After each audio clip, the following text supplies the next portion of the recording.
Assalamualaikum warahmatullahi wabarakatuh. Halo teman-teman, berjumpa lagi dalam mata perkuliahan Filsafat Pendidikan Matematika. Di sini saya akan menjelaskan materi tentang epistemologi, ontologi, dan metodologi matematika. Sebelumnya, saya akan memperkenalkan diri saya terlebih dahulu. Perkenalkan, nama saya Nurlina Karunia Putri dengan NIM 126-204-202-118. Pokok-pokok materi yang akan saya bahas adalah yang pertama, epistemologi matematika, yang kedua, ontologi matematika, dan yang ketiga, metodologi matematika.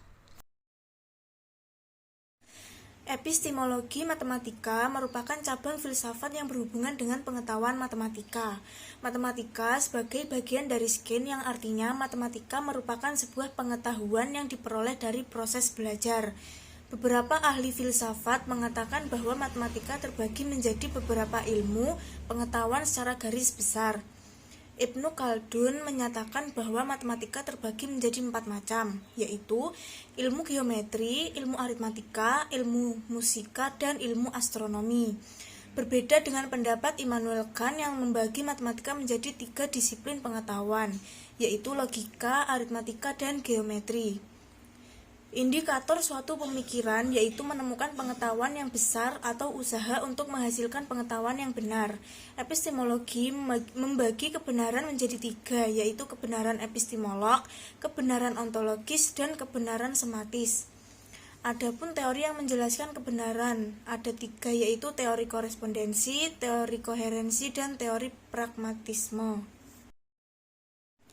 Teori korespondensi menyatakan bahwa kebenaran haruslah bersesuaian dengan fakta atau kenyataan yang ada. Jika pertimbangan atau pernyataan sesuai dengan fakta, maka dia benar, jika tidak, maka dia salah. Teori koherensi menyatakan bahwa suatu pernyataan dianggap benar jika bersifat tetap atau konsisten dengan pernyataan sebelumnya yang dianggap benar.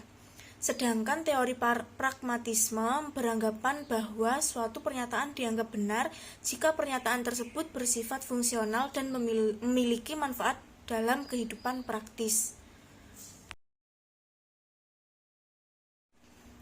Ontologi matematika merupakan cabang filsafat yang berhubungan dengan sesuatu yang ada, termasuk di dalamnya hal-hal metafisik di dalam pengetahuan matematika. Sejarah mengatakan bahwa ahli filosofi dan ahli matematika pada zaman dahulu mempergunakan matematika sebagai alat dalam melakukan suatu pekerjaan ataupun menyelesaikan masalah, mulai dari hal-hal sederhana sampai pada hal yang menakjubkan. Bangsa Mesir yang mempergunakan perhitungan sederhana untuk menghitung pajak, luas lumbung, perdagangan, menghitung batas luas tanah yang hilang karena luapan sungai Nil, sampai pada pembangunan istana dan piramida yang termasuk ke dalam keajaiban dunia. Bagaimana bangsa Babilonia mengukur jarak kapal di tengah lautan dengan menggunakan perbandingan segitiga tanpa harus benar-benar terjun ke laut. Semua itu dilakukan para matematikawan pada zamannya menggunakan perbandingan dari benda nyata yang dapat mereka ukur secara langsung dengan sesuatu yang akan mereka ukur. Suatu pemikiran yang luar biasa untuk masa itu sebelum konsep-konsep perhitungan baku dalam matematika ada.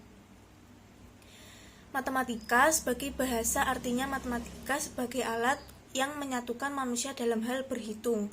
Bahasa matematika berlaku universal dan internasional. Dimanapun kita berada, 1 ditambah 1 sama dengan 2. Dengan bahasa matematika memungkinkan adanya perhitungan secara kuantitatif. Bahasa matematika lebih singkat daripada bahasa biasa. Lambang dan simbol digunakan untuk mempersingkat kata-kata yang berlebihan. Pada bahasa matematika yang telah disepakati simbol-simbol tertentu, penggunaan simbol ini karena matematika digunakan oleh para pemikir dunia.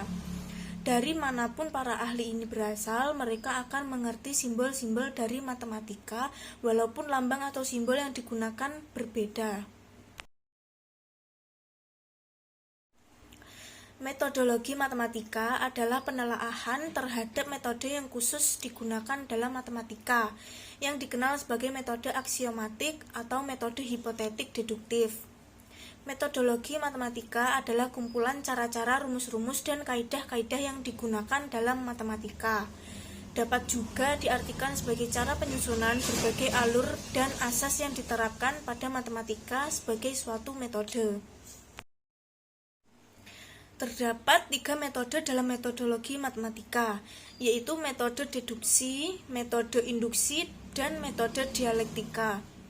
Metode deduksi adalah suatu metode berpikir yang menarik kesimpulan dari prinsip-prinsip umum yang kemudian diterapkan pada sesuatu yang bersifat khusus.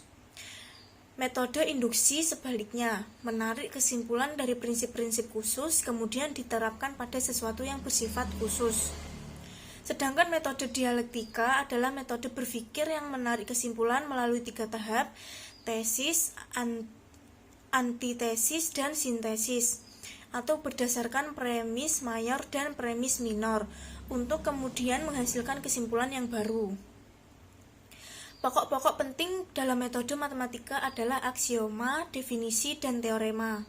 Aksioma merupakan keterangan yang kebenarannya diterima tanpa pembuktian lebih lanjut dan menjadi dasar atau pegangan dalam suatu perbincangan. Definisi adalah sebuah proposisi yang mengantarkan pada hakikat dan kualitas sesuatu. Dapat berupa artian yang diberi batasan, sifat, pengertian, atau hubungan yang bersumber dari pemikiran manusia. Adapun teorema adalah suatu penentuan bentuk, pola, atau rumus matematika yang baru dan bisa dibuktikan berdasarkan aksioma-aksioma dan definisi-definisi secara logis. Itulah penjelasan materi dari saya. Sekian, terima kasih. Wassalamualaikum warahmatullahi wabarakatuh.